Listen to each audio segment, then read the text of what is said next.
the Lone Star tags. Yeah, Okay. the year supply. The year So supply of Lone Star, depending on how you Dang. drink.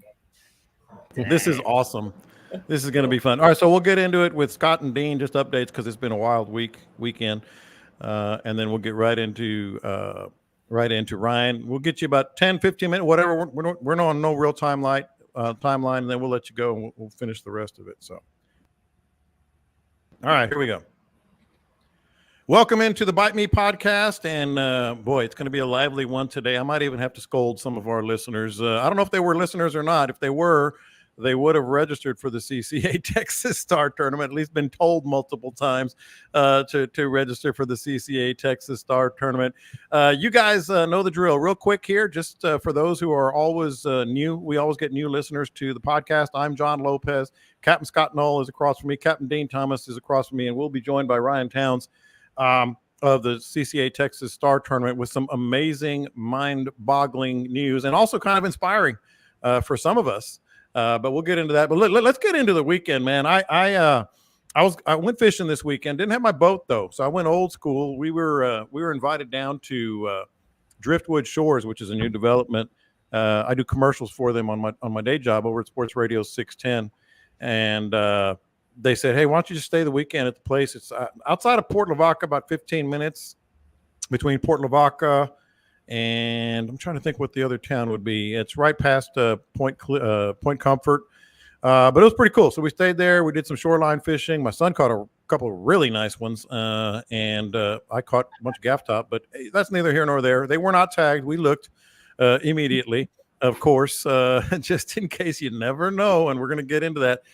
But I'm going to start with Dean on this one, man, because you have been fishing every day. You were fishing right after all the rain and the high tides and the floods, and you've been fishing until today included. I know you went out today. Man, what are you seeing out there? Because that's a common question we're getting on the Bite Me group page, which, by the way, it's on Facebook, and you should join that. I think 10,200 listeners. And if you want to subscribe to the podcast, you can subscribe wherever you get it, iTunes, Spotify, Podbean, and anywhere else you get a podcast. But I got that out of the way. Dean, it's been you gave us a little hint before we went live here to start recording. Been kind of wild out there, huh? Yeah, well, the only 2 days I missed was the day the storm hit, and then the day after that. And I had some adventurous people, man. I gave them the lowdown, the brutal truth, man, of what to expect and what it was going to be like. And man, they're like, we need little adventure in our life, so let's go.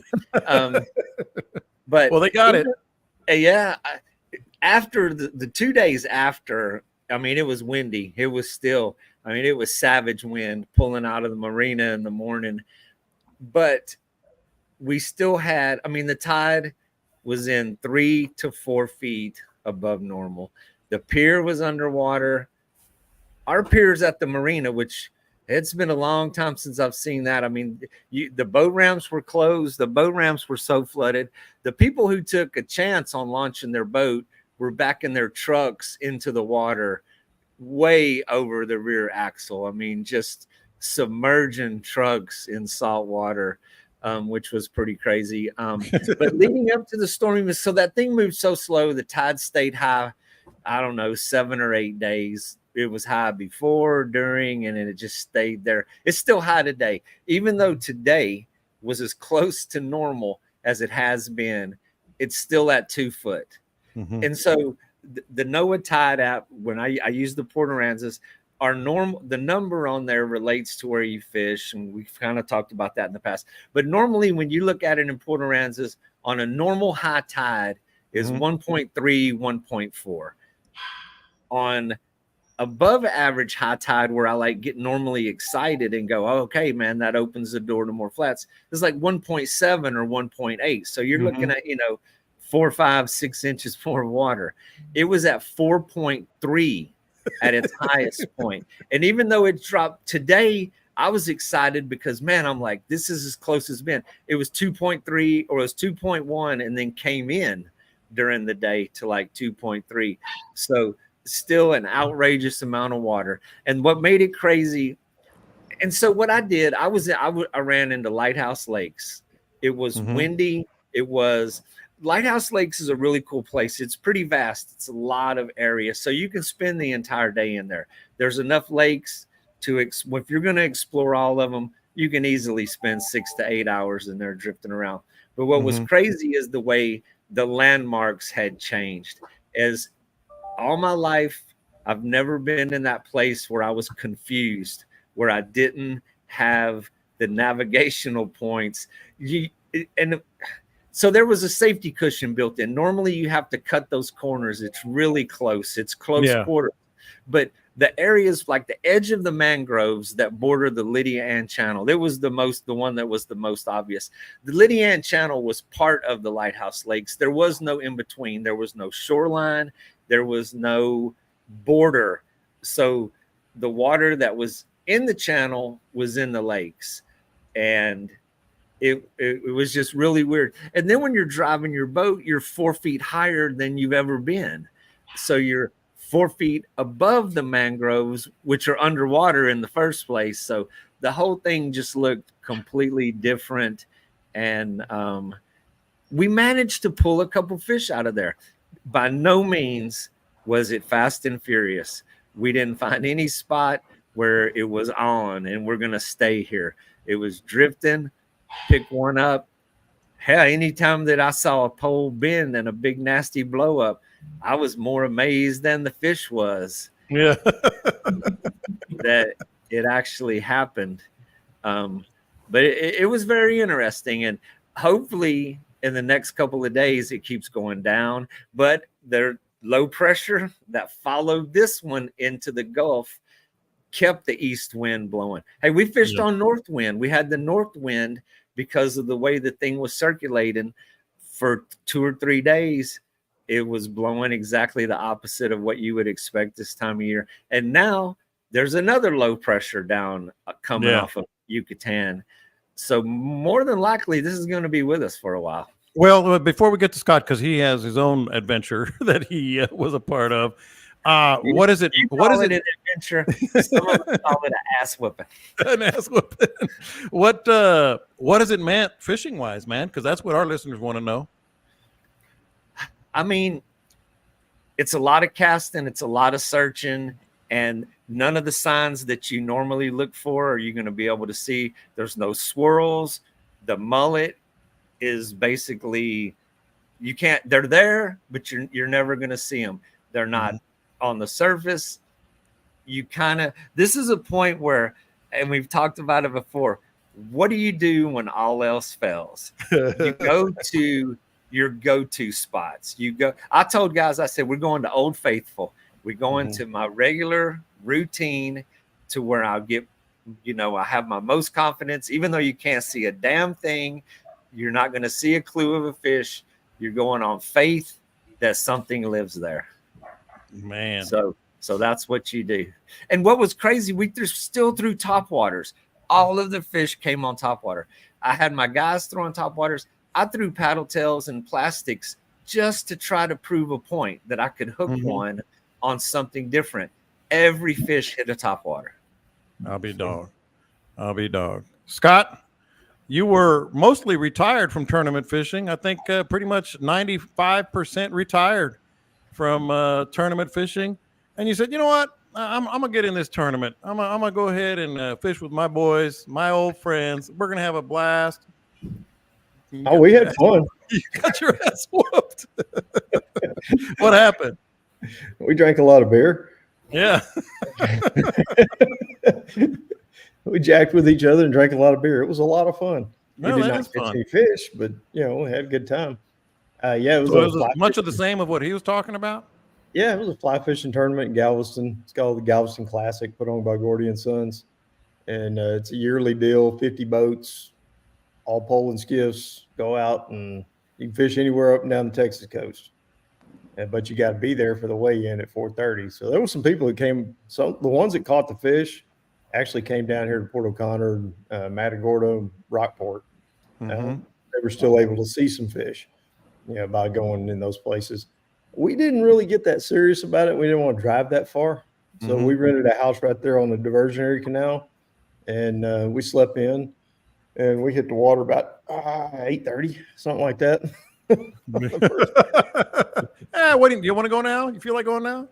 No, I mean, we were looking at it. I was with Kerry Marcus and Banning Collins. He's with Orvis. He's a sales rep, and you know Kerry.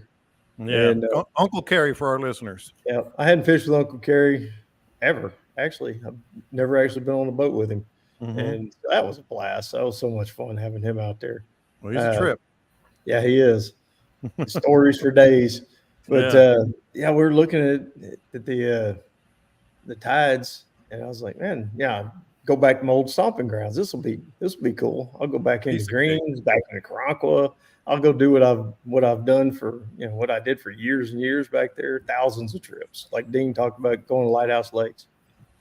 Well, it was at 4.2 feet at the railroad bridge. And I said, I don't know what that means back there. So I drove through Harbor Walk down that west side of Harbor Walk. There's a little entrance that goes into the back end of Greens, normally a little entrance.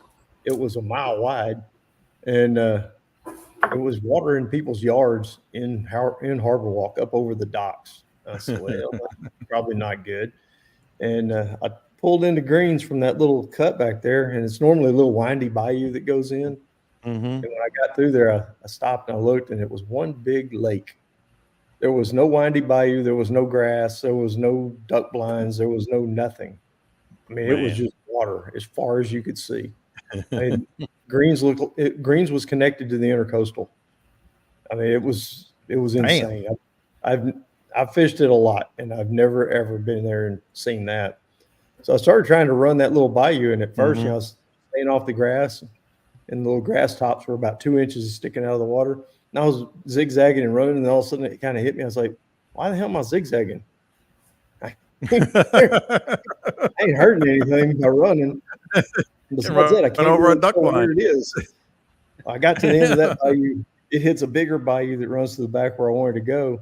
And I don't know where I messed up, but I missed that turn somehow. And I just ended up I stopped for a second and I looked around and went, well, hell, I know where I'm going. There's a windmill back there on the shoreline. I'm just going to point it at that windmill and just go straight. So I went back there and pulled the entire length of Greens from east to west and saw like 4 redfish and about 10 gar. And the water was kind of tanning spring still. We saw way more gar than we saw redfish. We had one crawling redfish that Kerry had a shot at, and it dropped off into some deeper water before he could get it fly in front of it. But to give folks an idea, those of you who know Galveston, I poled from Greens to Karankawa without going around anything. I mean, I just went right there. And while we're poling across there, some dude comes running out of Karankawa through a little cut and in a big boat, like a 23, 24-foot center console. Yeah. Ran through there and ran all the way across the marsh back to Greens. And never slowed down. I mean, he just ran right across. I mean, it was why not? It was the craziest stuff I've ever seen back there. Yeah. And day 2 wasn't much better. We went into Pierce. I think we got about a 9 o'clock. Well, we actually went tarpon fishing first. That's how serious we were about our redfish. That's how serious you were. Went to one of my old tarpon holes and floated around in there. We saw one tarpon roll. That's where some juvenile tarpon hang out. And Kerry wanted to hook one up. So we messed around in there for probably 2 hours. And then we said, oh, yeah, we're fishing a tournament. So we took off, went into Pierce, and basically the same thing we had the day before. Pierce looked the same as Greens. I mean, everything looked the same. It was just water everywhere. Well, both of you guys, I'm guessing, not a lot of traffic. Tides are up. So what's going to happen, Dean, post, when these tides do get down to 1.5, 1.6? Well, I guarantee you there wasn't a lot of traffic. If there was one good thing to say about it, there was not a lot of congestion. And even if it would have been congested, there was so much water, you had a lot of room to spread out. Yeah. But it's funny listening to Scott, though, talk about that. I was still trying to follow the paths that I normally would follow. Mm-hmm. And I even had the same thought. I was like, I could just go across the top of this thing, trim the trees, and it would have been absolutely harmless. So I could have messed with that engine block all day long. Oh, Even you'd have been safer than your mama's baby arms out here running around. You could have driven a sport fisher over that damn thing. Exactly. Yeah. Yeah. Does it mean anything, Scott, for when these things, maybe this weekend? I don't know. Poland and all that grass, I can tell you that I saw tons and tons and tons of little bitty crabs.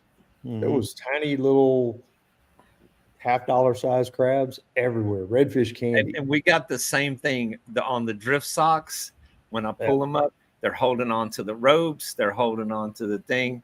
Tons of baby crabs out there right now. Okay, well, that's. But as far as fishing goes, the next couple of weeks, I mean, there's a big question mark on that. What is the tide going to do? How is it going to treat us with this next thing in the Gulf? Are the fish going to adjust to the high tide? And they got to eat sometime, but are you going to be where they're at when they decide to do that? Plus, right now, on top of everything else, we're right behind the full moon. Yeah. Everybody has their personal superstition. That is mine. The week after the full moon hates me for some reason. But yeah, man, I mean, there's no easy answer to any of that for the rest of this week. Yeah. Well, we'll see. I'm going to get down there this week just because I'm a sicko, as everybody knows, and we'll see what happens.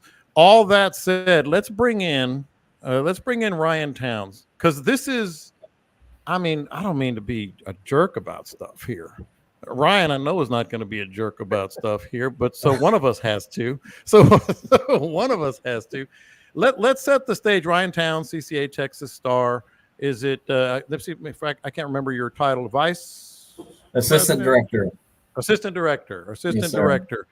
All right. So you might remember Ryan Towns because that live release of a tagged redfish we did with Ryan. By the way, I know what our response was. What was your response from people? Did anybody?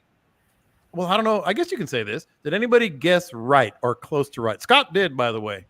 I was looking at the live YouTube video again, looking through the comments, and there were a few people who got it right. And I did have others who listened to the podcast and watched it say, I know exactly where that is. I was like, go out there and go catch it then. You got to be registered for CCA and a Star tournament entry. It needs to be current. Yeah. Which leads to the reason we really wanted to get you on.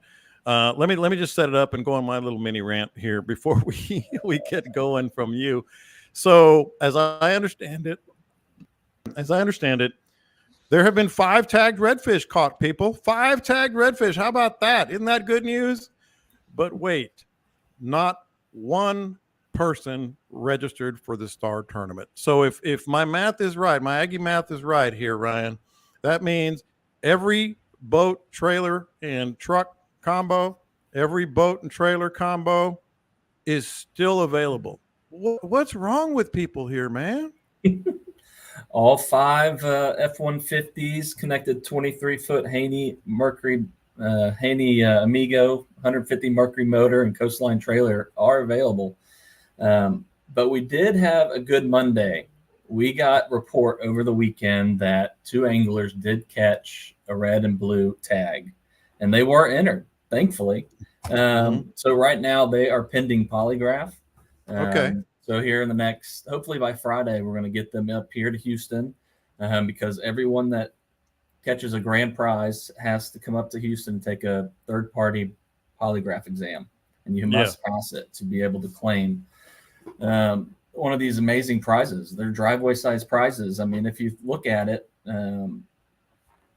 that's a 2024 XLT Super Crew Cab F-150 valued at $65, $70, somewhere in there. And then you have a 23-foot Haney Amiga Cat. It's a brand new boat that Chris and Randy down there in Aransas Pass came out with the 150 Mercury motor and coastline trailer.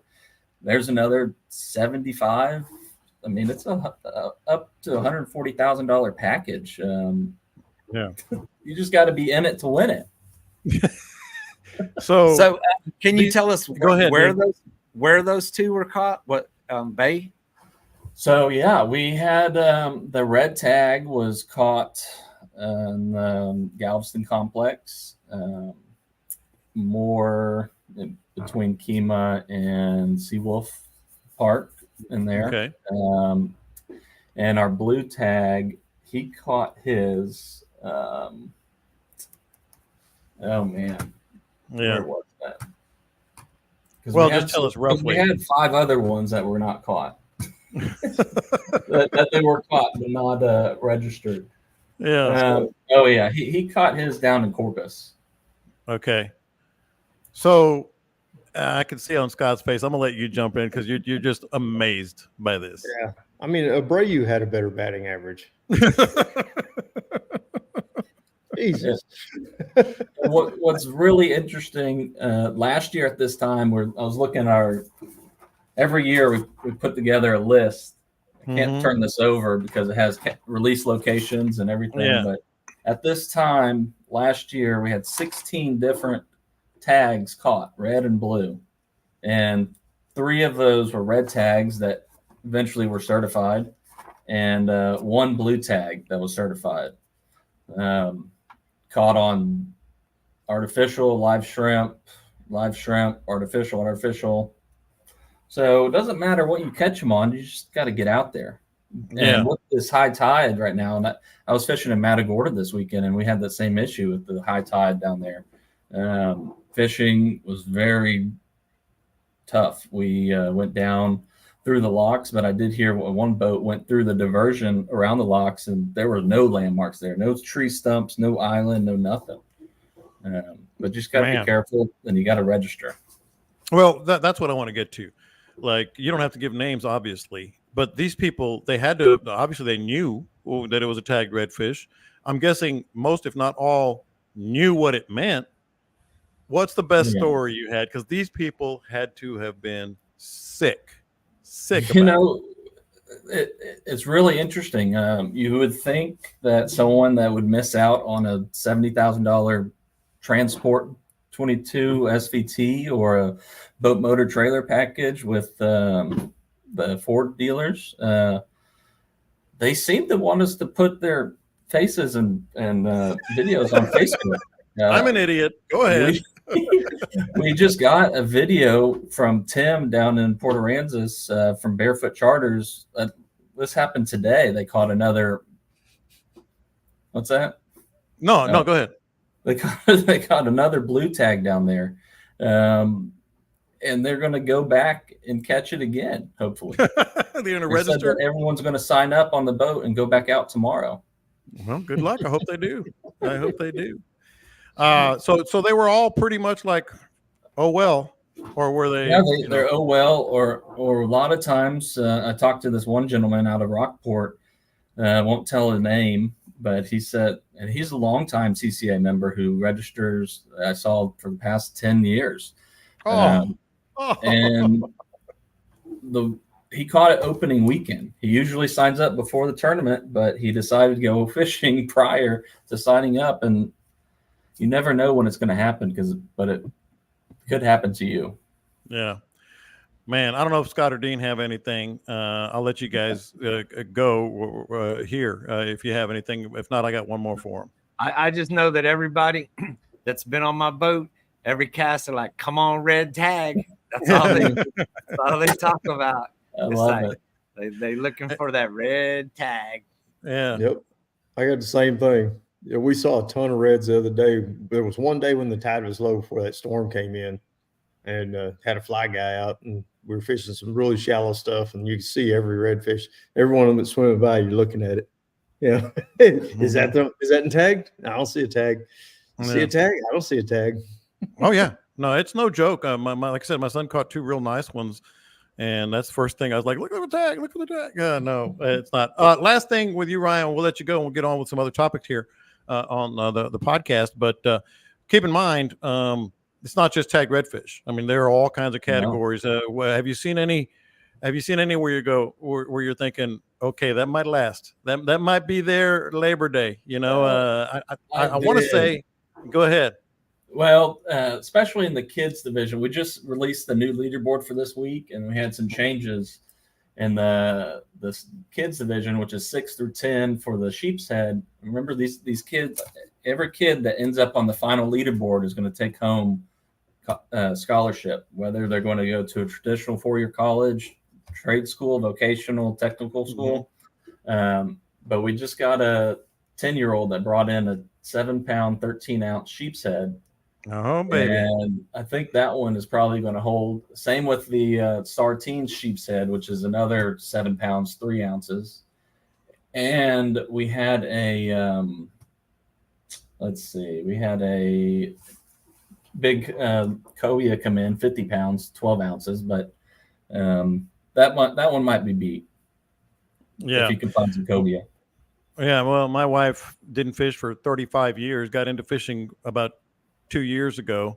She registered, did everything, and she keeps telling me, call Dean. Tell Dean when the water's flat so we can go get she wants a kingfish. She wants to get on the leaderboard with a kingfish. Yeah. She's like, what does Dean say? Is it flat? Is it flat enough? I'm like, okay, she's got the bug good now. So I haven't looked at today's, but I have looked at the kingfish, and I've told her, all right, you can beat that. You can beat that. We'll see. 31 pounds and 2 ounce. All right. So you can get that. So, that's beatable. Ryan, for those who don't know, can you go over real quick all the categories? Just Sure. do a rundown. So we have $1.9 million in prizes and scholarships, 18 boats, 5 trucks, 5 UTVs, $325,000 in college scholarships or traditional or vocational school. Yeah. We have a gaff top division, sheep's head, black drum, ling, dolphin, kingfish, snapper, and then for the kiddos, 6 through 10 and 11 through 17 is gaff top and sheep's head, where the first place gets $30,000, second place is $20,000, third is $15,000, $7,500, and $2,500. And then there's also the guides division too, where if a guide signed up for CCA and Star, and you put your kid or adult on the leaderboard at the end of the tournament, you're going to get into the drawing for the Hot Powered Polaris. You get whatever place you put your client on is relevant to how many picks you get. First place is 5, and descending order down to 1. Dean, can you use a Polaris? Pretty cool. Damn straight I can. Hey, I was like, come on, red tag. Come on. Let's go. I had some guys fishing with me, man. It was funny. They were talking. He's like, we never specifically targeted gaff top in our lives. He says, but we're out there. We're out there fishing for that gaff top. There are some dynasty families out there that are very avid gaff top and sheep's head fishermen, like you said, Dean, that they know where they're at and they're going to catch it and win their boat. And then next year, because they're ineligible, they're going to bring their cousin or nephew or daughters and sons. Man, but there's some names out there in the monster sheephead out here at the Port A jetties every year. Yeah. Right now, sheep's head's leading at 7 pounds, 8 ounce. Damn, that's a big sheephead. That's a big sheephead. All right, Ryan, we're going to let you go and move on with the podcast. But startournament.org is where people can get it all done at Star Thanks, Tournament. Well, guys, man, for having me. I hope really the next time we have you on, we'll get you on late July maybe or into August, and hopefully we'll have more of them caught, and you'll see a certain familiar name, something like Lopez. I don't know. I'm just spitballing on the leaderboard. I'm just spitballing with that name.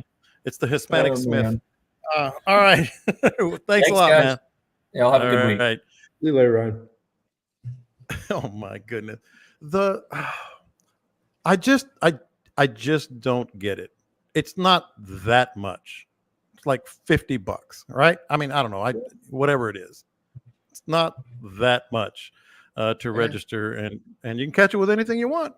Yeah. Whatever and you if want. You're going to be out there and throw your name in the hat. I mean, because those dudes that didn't throw their name in the hat, they handled it a lot better than I would have. That's Yeah, for me dang. too, man. Yeah, They I definitely agree. handled it better than I would have. But all right, let's get this is funny that that I'm bringing this topic up because it's been on the books, and I want to get to it before we let it slide again. It's not We're not talking about any recent times, and you'll see what I'm talking about when I give you guys the question. But I thought it was a really good question that you guys can weigh in on. He wanted to talk about learning shallows and cuts. That's why it's not appropriate right now, because then you can learn them all you want on a regular They're tide. Let's say on easy. a regular tide. They're super easy to learn right now. Yeah, just don't do I the don't know how same much route learning whenever you're the tide doing. goes. Yeah, just don't do it again when the tide's out, because Yeah, you learned it they're, wrong. they're It could be everywhere right now. expensive. But no, what he was saying was that he's booked a guide, which is good advice. We've talked about it on here, to kind of show him around and getting. Now I don't even remember what body of water he was talking about, but he booked a guide, to learn some of the navigation and shallows and cuts and where to go, where not to go. He said he didn't know if this was ethical or what you guys thought, in terms of, he said he's always on the lookout whenever he's near a cut that he thinks he could get through. He watches other boats and sees where they go, and then kind of mimics it and does that. I told him that's no problem. I've done that myself back, when I'm learning bays.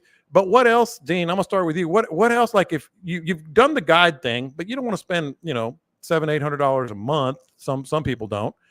Some people do, but some people don't, to just learn all these things. Like, if you're trying to learn a new bay system and you're trying to get through all these cuts and shallows, what's some advice that you can give these folks? Go slow. Yeah. Be careful. I mean, what you don't want to do is you don't want to go charging in their full speed into some place that you don't know that's ultra shallow, because the amount that you're going to pay the towboat operator is going to be equal or more than if you hired a guide. And I mean, I'm not pushing that on anybody by any means, but I have a lot of people who hire me to get on their boat and lay down some tracks on their GPS. I have no problem doing that. But it is a long, slow process to get comfortable and confident in running your boat at full speed through bushes and cuts that are the width of your boat.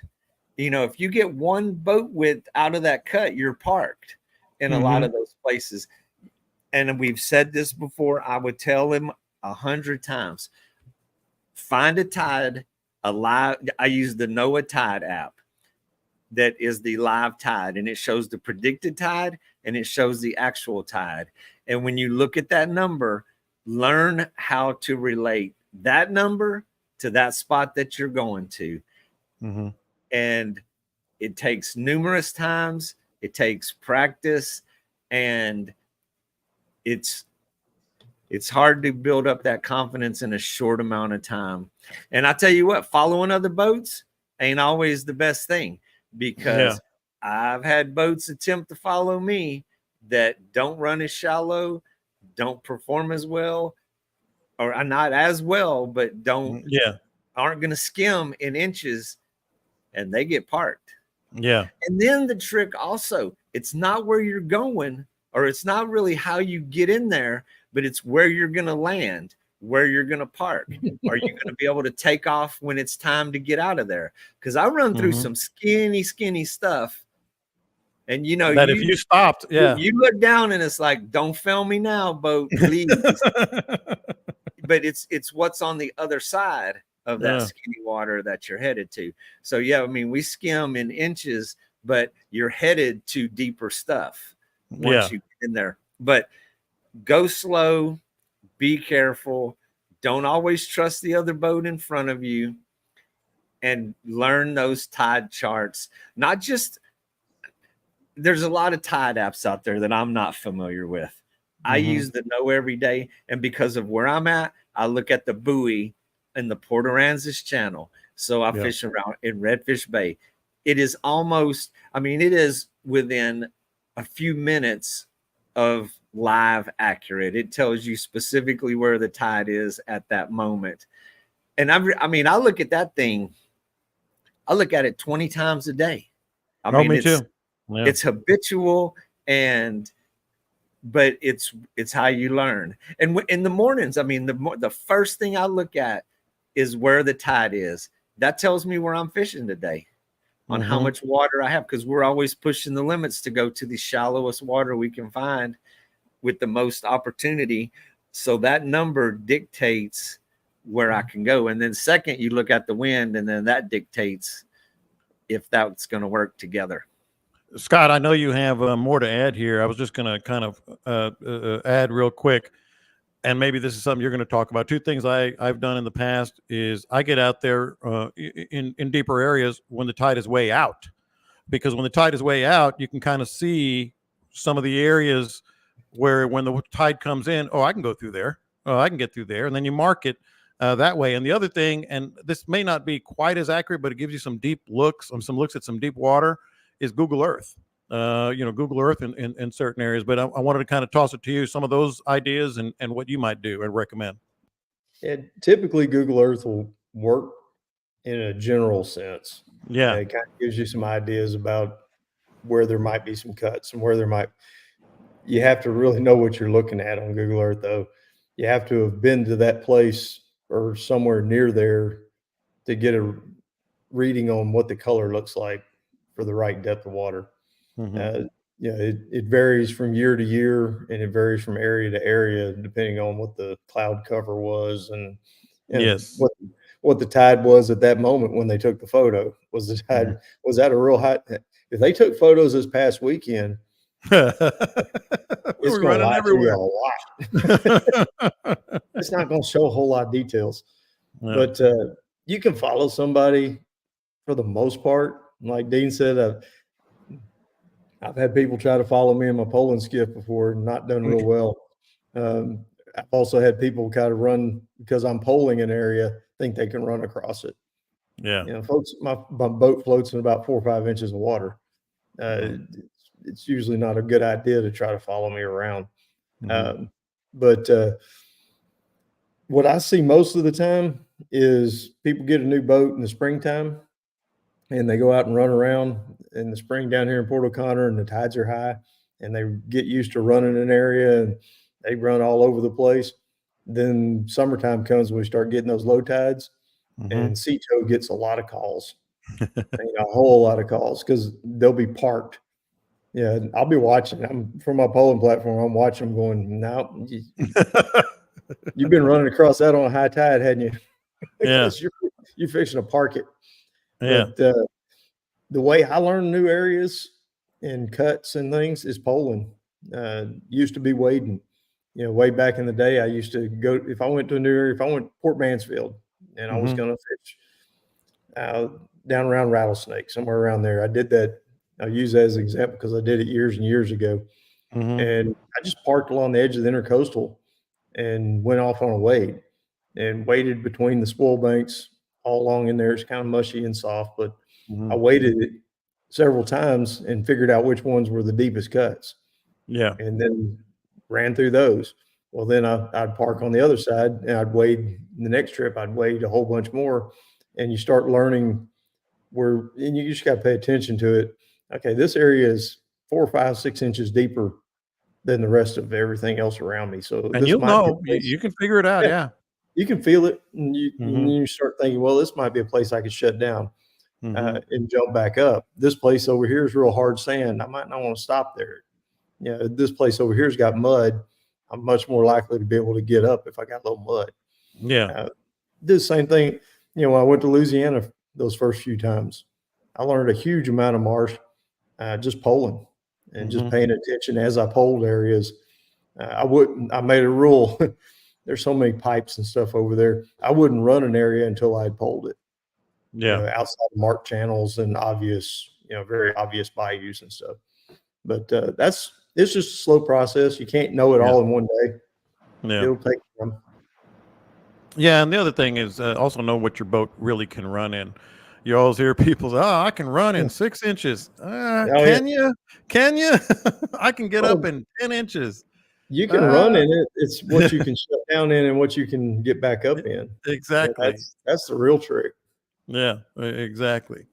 All right. So this ties in with something that kind of piqued my interest a little bit, Dean, when you were talking about all the crab, that were in your drift socks and everything. Because we got a question that's kind of about that, because you also mentioned mullet. So I'm going to read the question and we'll see what you say. Basically, the gist of it is, what if you see all kinds of different bait? So he said maybe a couple of weeks ago, Scott was talking about what bait he was seeing in the marsh. More specifically, he talked about seeing small baby crabs. We went out a couple of days later and we were able to see the same thing. However, they also saw mullet, shad, croaker, and he says, I swear, tiny, tiny shrimp that splash on the surface like misting rain. Yeah, we've all seen that.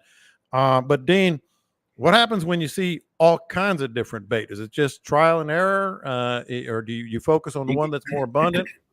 You get super excited when you see all that.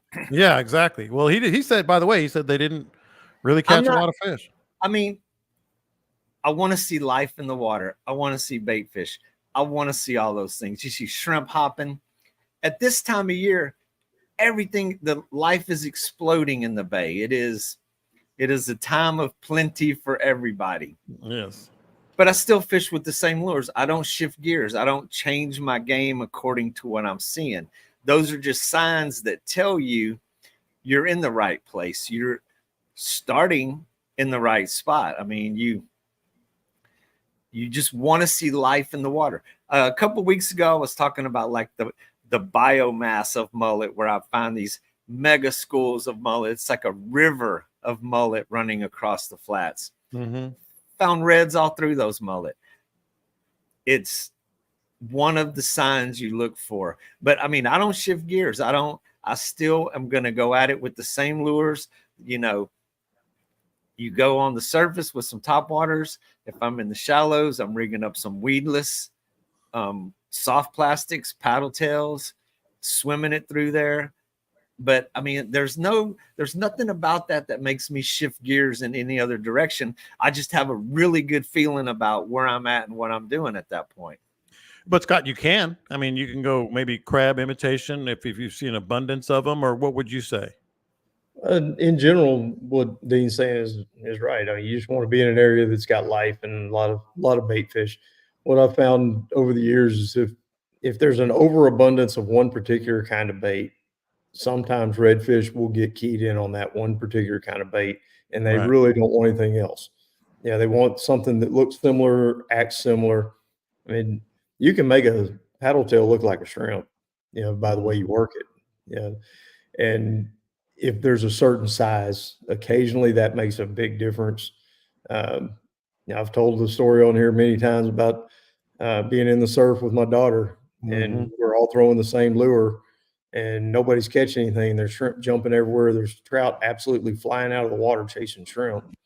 And one of the shrimp jumped up on me, so I grabbed it, and I looked at it, and I compared it to my lure, and my lure was way too big.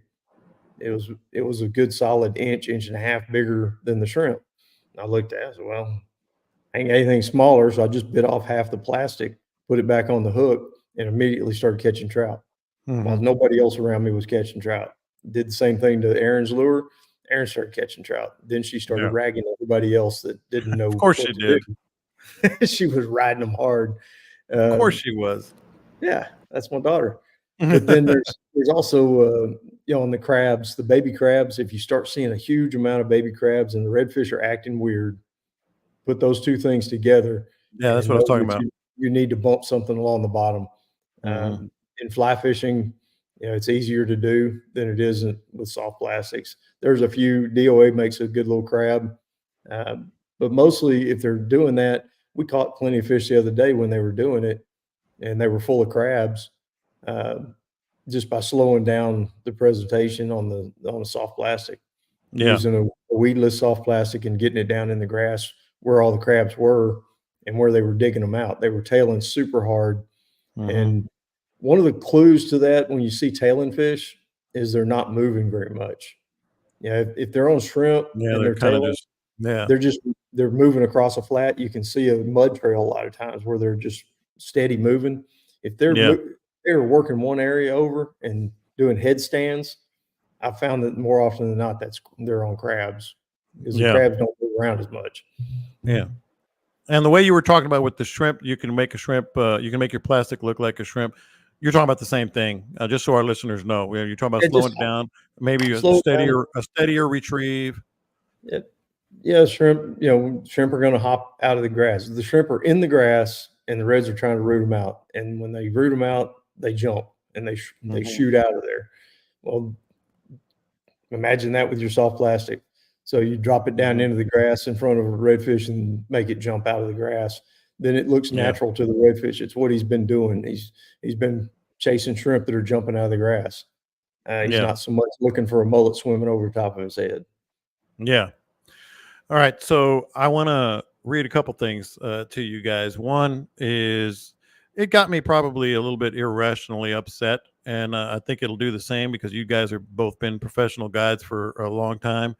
So this was, I basically called it a catch and release dilemma, Dean. And so we had a listener listens to us, wanted to practice catch and release. I forget where he was. I want to say it was either in Sabine or in Louisiana. But basically it was he and 3 dudes. Okay. And they're catching redfish. And he says, I want to, I'm paraphrasing all this, by the way. He says, I want to be able to catch and release. And so I'm going to throw all mine back. So there you go. Throw 4 fishermen and a captain. He returned all 3 of his, or 4, whatever the whether it was in Louisiana, Texas, I don't know what the number is. But anyway, he said, not only did the other fishermen, they adhered to it, they kept, what their limit was. The captain kept his limit and his own limit. In other words, like the guy who was practicing catch and release, trying to do the right thing, was saying, no, don't just throw mine back. I don't want them. So the captain kept his own limit, and then the dudes that was throwing them back. And I'm like, dude, it is a dilemma. Like, I'm trying to do the right thing here. I want to just come back and fish some more. And the captain was doing that. I mean, to me, that's a sign about the captain. And it's not really good business practice. Your client said, I want to throw mine back, and then he keeps yours. Yeah. So I was on the boat today. We talked about this today. Guys that was with me today, huge podcast fans. He's like, what are y'all going to talk about on podcasts? I'm like, I don't know. So I clicked on my email while we were there, and I came to this question. And I was like, man, and I just was, I was like, check this out. And to me, I mean, I'd be pissed. Yeah. I definitely have an attitude, something to say about that. Probably that was because Mr. Guide wanted to lay the limit on the table. Yep. Get the picture for everybody else. That's a dilemma for sure. I mean, me personally, I'm gonna tell everybody that's bullshit. That's with me. I'm gonna tell the guide, kiss my ass. That is. But with me, I'm gonna be honest. I mean, I'm gonna tell everybody, and if I really feel that way, they're gonna know how I feel when it's over. But everybody has their own personal way, I guess, to deal with that. But yeah, then that's bullshit. I mean, and so that's the challenge we're up against the world. Call it what you want. Trying to preserve the resource, trying to conserve what's out there. We try to tell people the story of how it was 20 years ago. And the fact that it's not is that we take too many fish out of the water. And if we put the fish back in the water, you can catch them again. Everybody can take what you want to eat, take what you need to eat. And but to sit there and witness that and have the guide put fish in the boat. Oh, no. I would be plastering his name all over the internet and telling him this is a horrible conservation ethic. But that's just me. Yeah, I'm right there with you, dude. I'd have made my feelings known, little kind of vocally. But number one, it's illegal for the guide to keep his fish. But see, and we talked about that on the boat. So you still have the boat limit. So when you're wade fishing, captain can catch fish and put them in the cooler, but that number can only equal the fisherman. So basically that was still legal. Yeah. Well, he said the guide caught his own limit too. So that's what I'm saying. It might have been Louisiana though, where I think you can still do that because they just changed it. Didn't they just change it? Yeah. See, yes. well, so I think it might have been before this.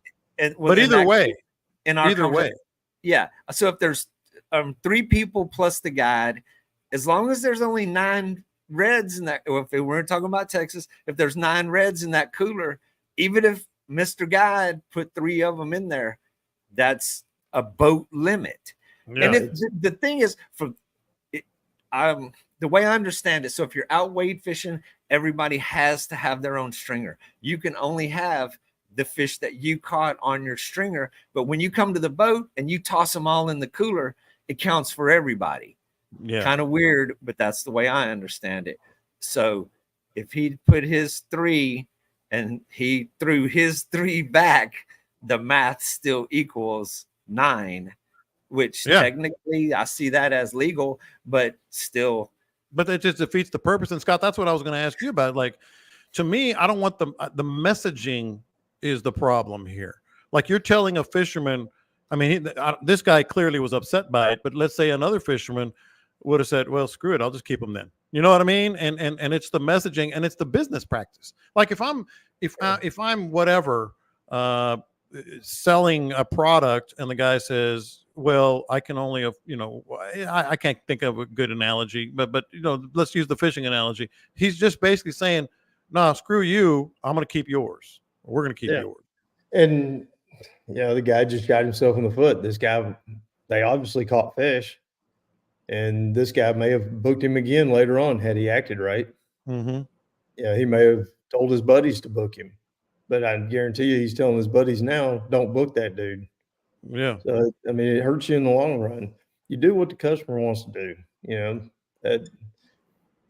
None of that made sense. I mean, it made no sense from the get-go on that.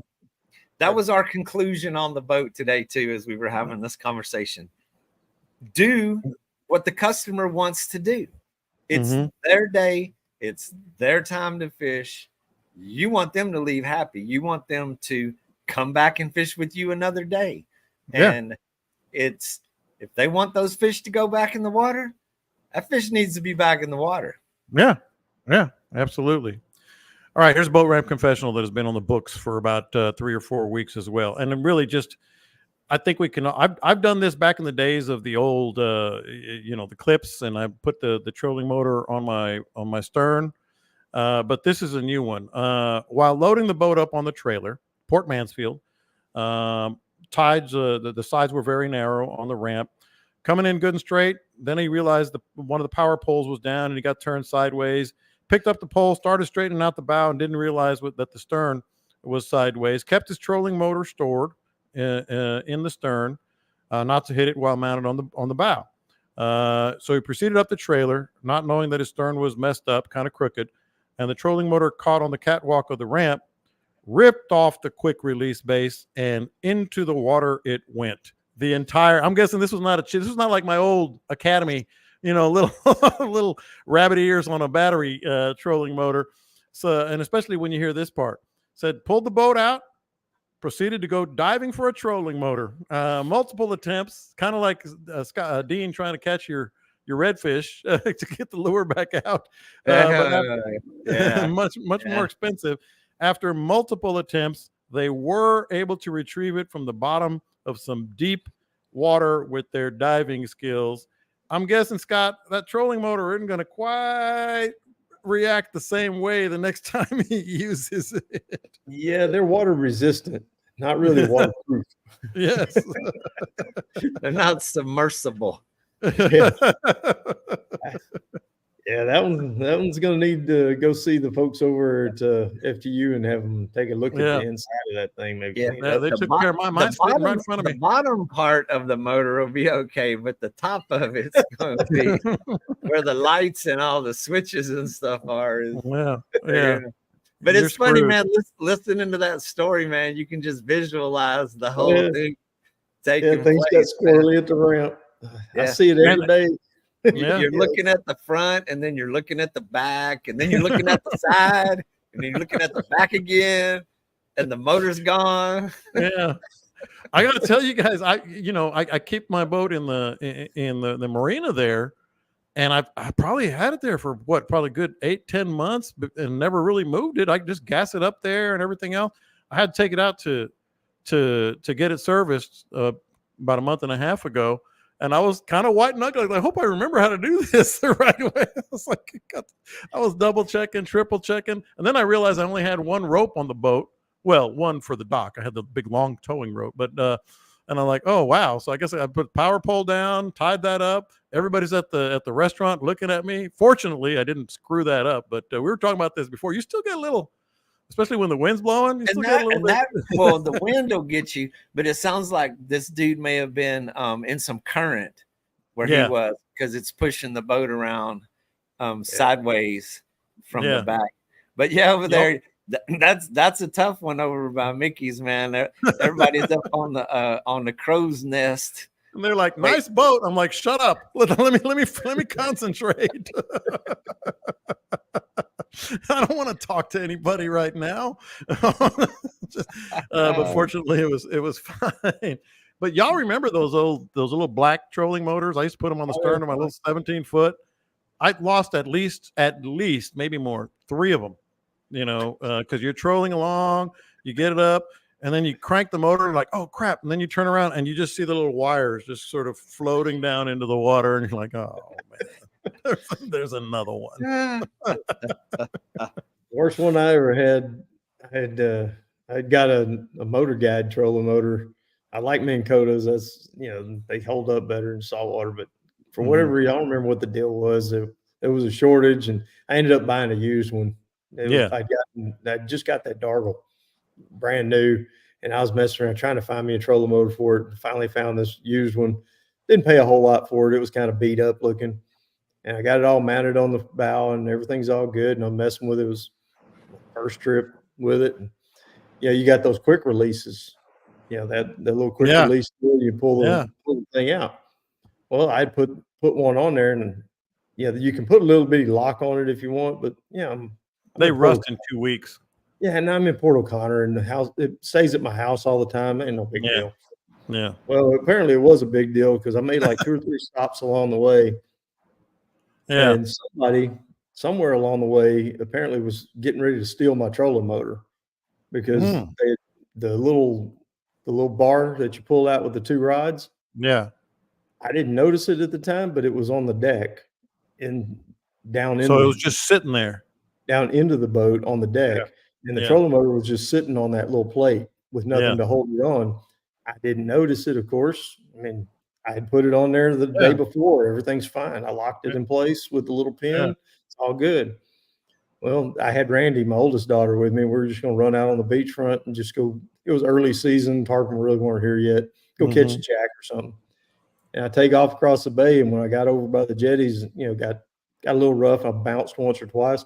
And the whole damn trolling motor jumped up off the bow and went right over the front end of the boat and just sunk down. I slowed down and I looked at it and I watched it go down. That's a goner. I just kept going. And Randy's standing there next to me. She looks at me. She goes, I said, ain't nothing we can do about it now.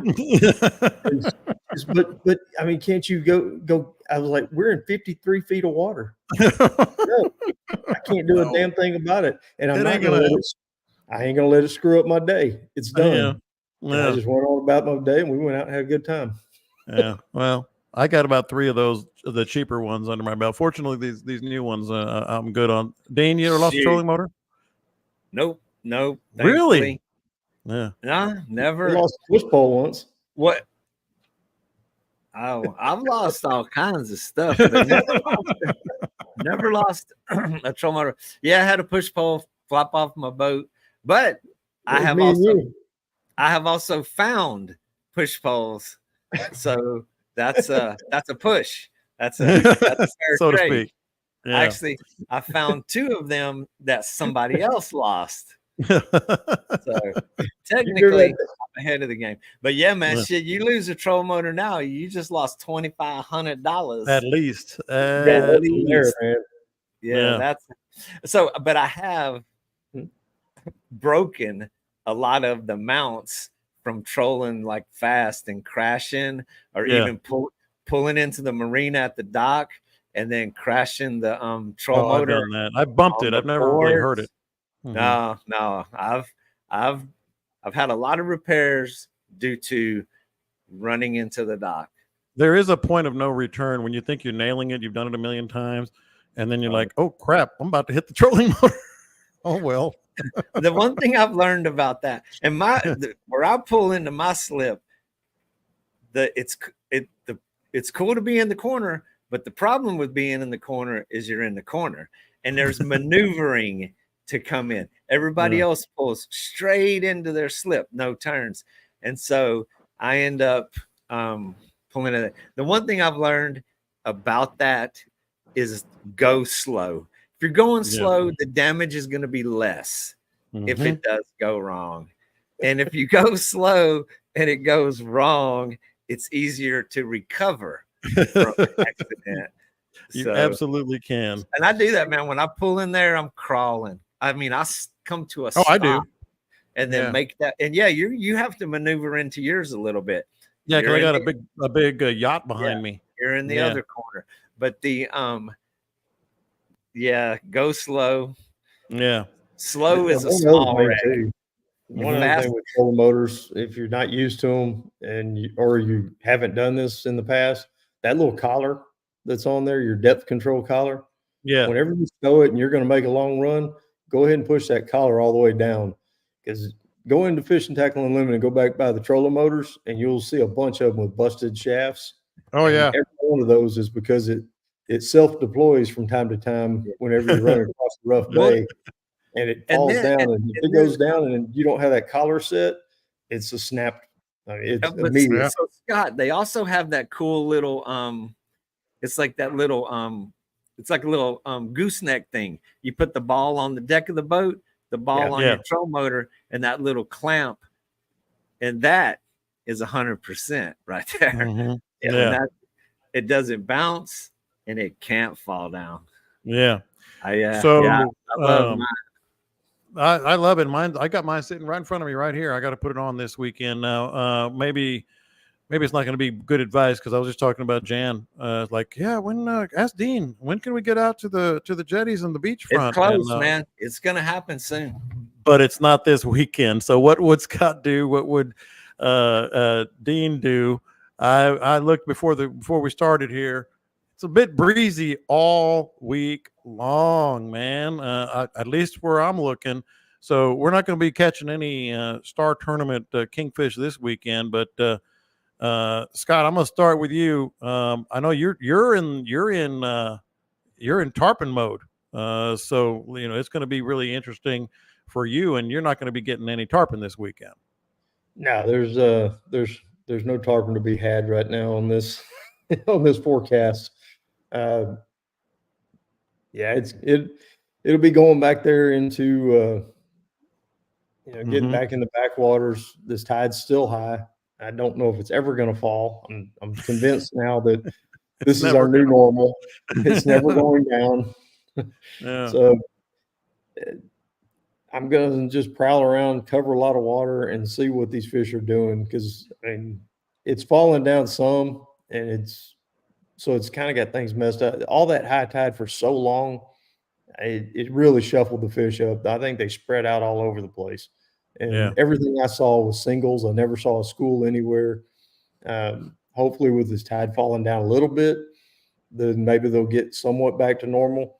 Doing what Dean's been doing, drifting and throwing top waters over open grass areas might work. I'm going to go way in the backwaters and see what I can find back there. Might make a little run to the jetties and just see if my tarpon are running up down the rocks or anything. get the protection from that.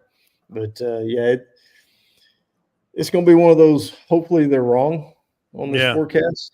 Yeah. But we were talking earlier about the memberships and how much it costs, and I went ahead and looked it up real quick. And standard membership for CCA is $40. Star entry is $30. There you So go. $70. The associate membership, I'm not really sure the difference between a standard and an associate, but associate's 20 plus a star for 30 is $50. So $70 will get you 120,000. Yeah, potentially. And for the kids, it's a $10 membership, and then star entry is free for kids 6 to 17. Yeah. So you don't, get your kids in it, $10 a piece, and they get a scholarship out of the thing. That might work out really well. I'm gonna go get me $70 of scratch tickets and see what I get out of that. Yeah, well, you're better off in the star tournament. I'm gonna try my luck there. It's funny. So Dean, Scott says the tide's never going down. This is it. This is where we are now. We're just gonna, we're just gonna play along with that. So Dean, it's blowing all week long. Maybe the southeast is going to help a little bit, but I mean it's not 35, plus, but it's 23 to 25 is what I'm looking at least where we fish. Oh well, yeah. The wind is, and that's doable. That's kind of normal for us. We wish it was less to branch out to the jetties and do that. But I think what's going to change in the next week. We've been on a real flatliner for the tide. It's just been not fluctuating a lot. So as we're past the full moon, couple days, as we get to the first quarter, we're going to get into that next cycle where we're going to have a dropping tide that hopefully there won't be anything to counteract. As the storm was coming, when the tide was supposed to go out, it would stay. And then when the tide was supposed to come in, boom, it'd skyrocket. And then it would stay there and it wouldn't drop. So it's just stair-stepped up, up, up.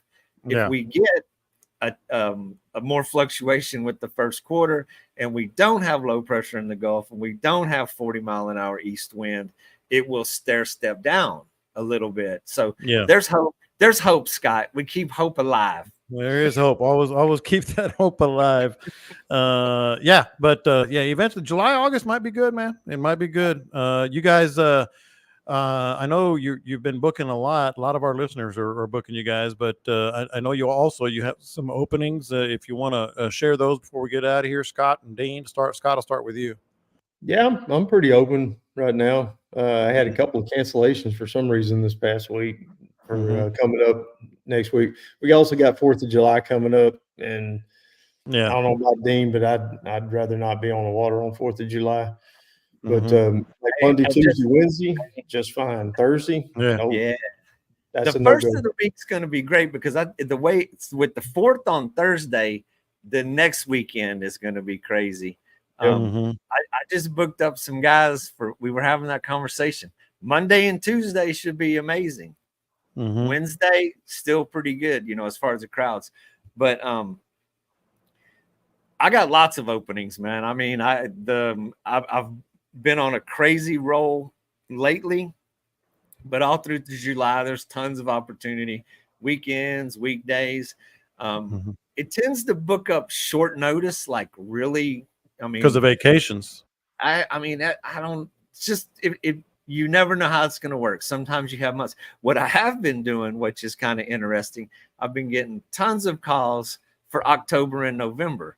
I'm putting a lot of dates, a lot of people on the calendar now for fall. So, if you're planning for the future, November, the first week of December, some of the most amazing fish of the year.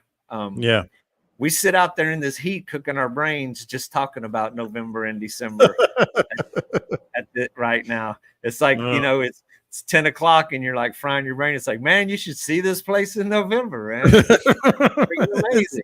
It's heaven. It's heaven. Fish are swarming the boat. And we're not. All right, fellas. I just looked ahead a little bit. Go ahead. And of course, it's a week out, but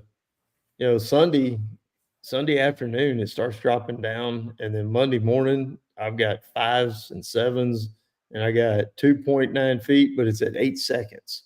It's a big, long rolling stretch. So That's still too big for me. but at 8 seconds, you don't even hardly notice it, man. Well, It maybe just yeah, goes not as up much. real Yeah. slow and down real slow. So Yeah. I don't know. I'm going to keep an eye on it, but that's a week out. It'll change 5 times between now and then. Yeah, but you just got the itch, man. You want to go get those boys. Come and see us next Tuesday and tell us how it worked out. Yeah, we'll talk about that though. I'll put a pin in that intrigued. one too. Yeah. How'd those tarpon look? I don't know. Couldn't see them because of the waves. But all right, boys. That was a lot of fun, and very enlightening from some of these people that haven't registered. So we'll keep you updated on that. We'll have Ryan back on probably July, August, somewhere in there. Get the update. Obviously, until then, have a great week. We got the 4th of July. We'll talk about that next week coming up. We got to get these winds down and the fish up and see if we can find that 50-pound kingfish for my wife. I don't even know what she'll win with that, but I'm sure she'll be happy. But you guys, is it another boat? That'd be pretty sweet. Yeah, I know my son will want his eye on that. Speaking of which, we might have an announcement, pretty big announcement here on the feeding frenzy as well here. Probably next week. We're going to get you some more details on everything that we're gathering and could be available at the Fishing Frenzy. Don't forget to RSVP on the Bite Me group page. Don't forget to subscribe to this podcast wherever you get your podcast. Until then, catch them up. We will talk to you next time. Holy hell, we hit all of the topics.